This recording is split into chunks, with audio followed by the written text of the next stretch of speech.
कालिया नाग पर श्री कृष्ण की विजय बहुत समय पहले की बात है, जब भगवान श्री कृष्ण अपने बाल्यकाल में वृंदावन में रहते थे।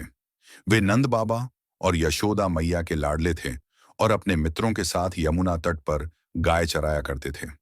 बालक कृष्ण अपनी बाल लीलाओं से सभी को आनंदित करते थे, परंतु वृंदावन के पास यमुना नदी में एक भयंकर विषैला नाग कालिया वास करता था।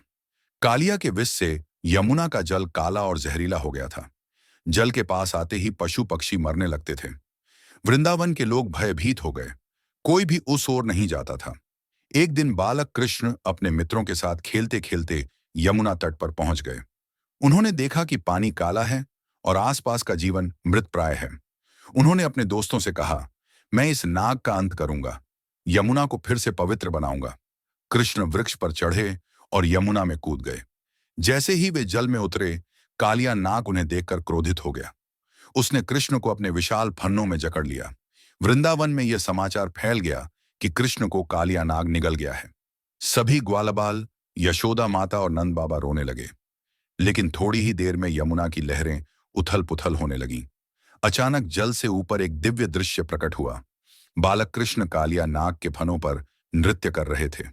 वे इतने सुंदर और तेजस्वी लग रहे थे कि स्वयं नाग भी कांपने लगा। कृष्ण ने कालिया के फन्नों को अपने पैरों से दबाया और तब तक नृत्य किया जब तक नाग की सारी शक्ति समाप्त नहीं हो गई। हार मानकर कालिया ने श्री कृष्ण से क्षमा मांगी। उसकी पत्नियां भी विनती करने लगीं, प्रभु, हमारे पति को क्षमा करें, अब यह कभी किसी को नहीं सताएगा।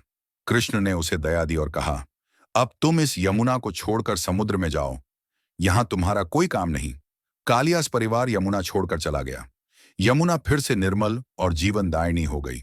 वृंदावन में सभी लोग प्रसन्न हुए और कृष्ण की जय जयकार करने लगे। नैतिक शिक्षा।